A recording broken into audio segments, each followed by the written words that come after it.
वे सभी लोग सेवा निरंतरता के लिए संघर्ष कर रहे हैं। यह पहले से मांग रही है। जिस समय हम लोग परीक्षा का विरोध कर रहे थे उस समय भी हम लोग यही बात कर रहे थे कि आप सर्विस कंटिन्यूटी क्यों समाप्त करना चाहते हैं। तो इस मामले को लेकर सदन में जबरदस्त हंगामा हुआ। सभी माननीय सदस्य जो भी थे सभी लोग इस बात को उठाए और हम लोगों ने सरकार को घेरने का प्रयास किया। तो शिक्षा मंत्री जी का कहना था कि सेवा निरंतरता के संबंध में हम एक कमेटी बना करके और अप्रैल में हम निर्णय लेंगे, और सभापति जी ने इस पर नियमन भी दिया है कि अप्रैल में इस काम को आपको देख लेना। तो हमने शिक्षा मंत्री जी को कहा है आसन के माध्यम से कि इसमें कमेटी बनाने की जरूरत क्या है। ऑलरेडी वित्त विभाग का एक पत्र है और यह 4 मार्च 2020 का पत्र है। यह पत्र जो है 4 मार्च 2020 का पत्र है। इस पत्र को आप देखिए, और यही पत्र मैंने शिक्षा मंत्री जी को सौंप दिया है। सदन के अंदर ही मैंने सौंप दिया और हमने कहा कि आप इस पत्र को पढ़ लीजिए। पैसा देना, पेंशन फिक्स करना, यह वित्त विभाग का काम है।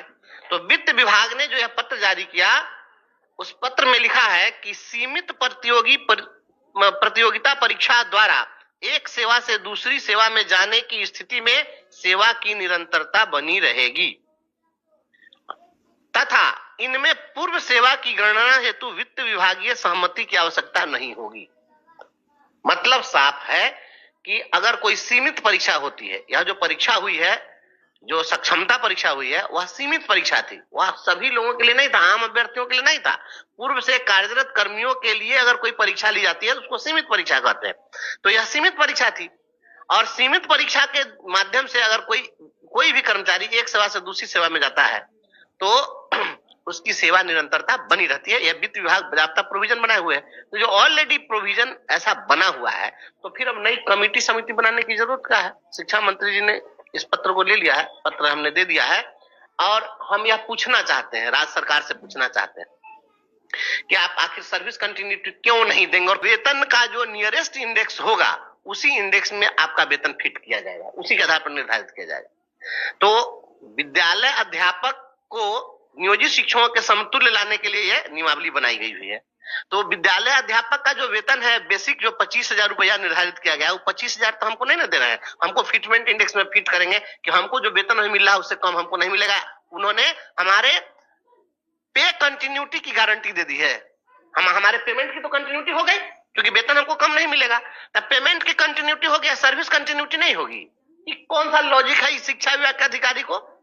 ऐसी बात है कि शिक्षा विभाग के जो माननीय मंत्री जी हैं उनको ये सब मिसगाइड करता रहता है, हम लोगों को मिसगाइड कर देगा। कमेटी की बात हुई है, अगर कमेटी भी बैठेगी अगर अप्रैल में तो उस कमेटी में हम भी बैठेंगे। योगदान लोग कर रहे हैं। इसके पहले ये लोग क्या कर रहे थे, चीनिया बेदाम कर्मी के नहीं थे तो राजकर्मी नहीं थे तो कौन काम कर रहे थे, कौन कर्मी थे सो बताइए। नियोजित थे तो काम क्या कर रहे थे, क्या उस समय में हम दूसरा क्या कर रहे थे। पहले ऐसा थोड़ा था कि हम जनरल सिपाही थे अब बाद में हम मुंशी का काम करने लगे हैं, ऐसा नहीं ना है।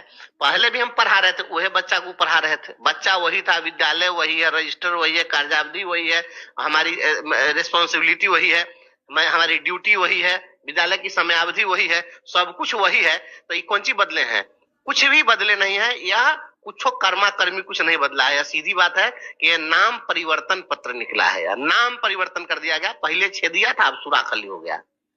एक गांव में वो आदमी था तो उसका नाम था छेदी, तो बहुत परेशान हो गया, सब छेदिया छेदिया कहता था तो अपना धर्म परिवर्तन कर लिया, कहा नामवा बदल देंगे। धर्म बदल दिया। धर्म बदलने के बाद में पूछा कि तुम्हारा पहले क्या नाम था, तो कहा कि छेदी। तो कहा कि आज से तुम्हारा नाम रहेगा सुराखली। तो छेदी से सुराखली बना दिए हैं और कुछ नहीं किए। ये नाम परिवर्तन पत्र जारी करके कहते हैं नियुक्ति पत्र जारी किए हैं। नियुक्ति पत्र जारी किया, आपको आश्चर्य होगा कि एक ऐसे भी गुरुजी को नियुक्ति पत्र दी गई, पत्र दिया गया जो उसी दिन रिटायर कर रहे थे। तो रिटायरमेंट के दिन कौन नियुक्ति पत्र दे रहे थे, इस वाली बात भी आप बता रहे थे। देखिए वही तो हम आने दिन पदाधिकारी लोग से पूछेंगे। वो ट्रेंड आजकल चला हुआ है, नया ट्रेंड है हमारा समाज। हालांकि हम बिहार के लोग हैं, हम लोग अपने यहाँ के कल्चर को छोड़ करके नहीं चल सकते हैं। हमारे यहाँ जो संस्कृति है, परंपरा है, सामाजिक मान मर्यादा, वे सभी लोग सेवा निरंतरता के लिए संघर्ष कर रहे हैं। यह पहले से मांग रही है। जिस समय हम लोग परीक्षा का विरोध कर रहे थे उस समय भी हम लोग यही बात कर रहे थे कि आप सर्विस कंटिन्यूटी क्यों समाप्त करना चाहते हैं। तो इस मामले को लेकर सदन में जबरदस्त हंगामा हुआ। सभी माननीय सदस्य जो भी थे, सभी लोग इस बात को उठाए और हम लोगों ने सरकार को घेरने का प्रयास किया। तो शिक्षा मंत्री जी का कहना था कि सेवा निरंतरता के संबंध में हम एक कमेटी बना करके और अप्रैल में हम निर्णय लेंगे, और सभापति जी ने इस पर नियमन भी दिया है कि अप्रैल में इस काम को आपको देख लेना। तो हमने शिक्षा मंत्री जी को कहा है आसन के माध्यम से कि इसमें कमेटी बनाने की जरूरत क्या है। ऑलरेडी वित्त विभाग का एक पत्र है और यह 4 मार्च 2020 का पत्र है। यह पत्र जो है 4 मार्च 2020 का पत्र है। इस पत्र को आप देखिए, और यही पत्र मैंने शिक्षा मंत्री जी को सौंप दिया है, सदन के अंदर ही मैंने सौंप दिया और हमने कहा कि आप इस पत्र को पढ़ लीजिए। पैसा देना, पेंशन फिक्स करना, यह वित्त विभाग का काम है। तो वित्त विभाग ने जो यह पत्र जारी किया, उस पत्र में लिखा है कि सीमित प्रतियोगिता परीक्षा द्वारा एक सेवा से दूसरी सेवा में जाने की स्थिति में सेवा की निरंतरता बनी रहेगी तथा इनमें पूर्व सेवा की गणना हेतु वित्त विभागीय सहमति की आवश्यकता नहीं होगी। मतलब साफ है कि अगर कोई सीमित परीक्षा होती है, यह जो परीक्षा हुई है, जो सक्षमता परीक्षा हुई है, वह सीमित परीक्षा थी, वह सभी लोगों के लिए नहीं था, आम अभ्यर्थियों के लिए नहीं था। पूर्व से कार्यरत कर्मियों के लिए अगर कोई परीक्षा ली जाती है तो उसको सीमित परीक्षा कहते हैं। तो यह सीमित परीक्षा थी और सीमित परीक्षा के माध्यम से अगर कोई भी कर्मचारी एक सेवा से दूसरी सेवा में जाता है तो उसकी सेवा निरंतरता बनी रहती है। यह वित्त विभाग पर्याप्त प्रोविजन बनाए हुए है। तो जो ऑलरेडी प्रोविजन ऐसा बना हुआ है, तो फिर अब नई कमेटी समिति बनाने की जरूरत क्या है। शिक्षा मंत्री जी ने इस पत्र को ले लिया है, पत्र हमने दे दिया है और हम यह पूछना चाहते हैं, राज्य सरकार से पूछना चाहते हैं कि आप आखिर सर्विस कंटिन्यूटी क्यों नहीं देंगे, और वेतन का जो नियरेस्ट इंडेक्स होगा उसी इंडेक्स में आपका वेतन फिट किया जाएगा, उसी के आधार पर निर्धारित किया जाएगा।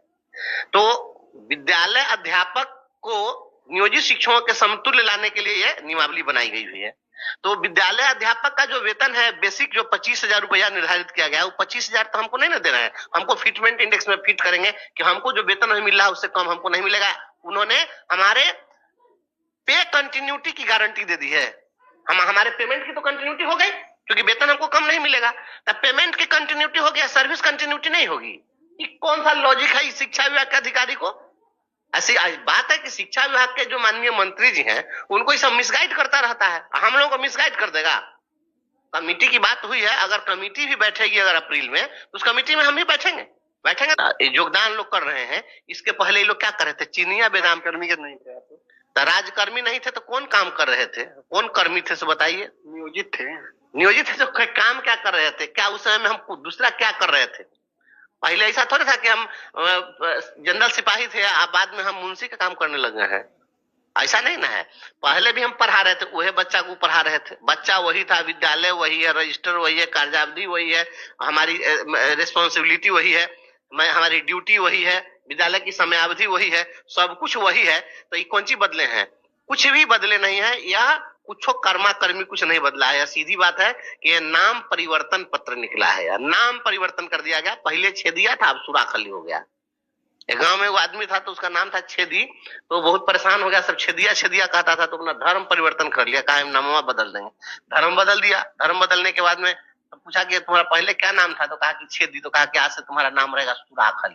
तो छेदी से सुराखली बना दिए हैं और कुछ नहीं किए। ये नाम परिवर्तन पत्र जारी करके कहते हैं नियुक्ति पत्र जारी किए हैं। नियुक्ति पत्र जारी किया, आपको आश्चर्य होगा कि एक ऐसे भी गुरुजी को नियुक्ति पत्र दी गई, पत्र दिया गया जो उसी दिन रिटायर कर रहे थे। तो रिटायरमेंट के दिन कौन नियुक्ति पत्र दे रहे थे, इस वाली बात भी आप बता रहे थे। देखिए वही तो हम आने दिन पदाधिकारी लोग से पूछेंगे। वो ट्रेंड आजकल चला हुआ है, नया ट्रेंड है हमारा समाज। हालांकि हम बिहार के लोग हैं, हम लोग अपने यहाँ के कल्चर को छोड़ करके नहीं चल सकते हैं। हमारे यहाँ जो संस्कृति है, परंपरा है, सामाजिक मान मर्यादा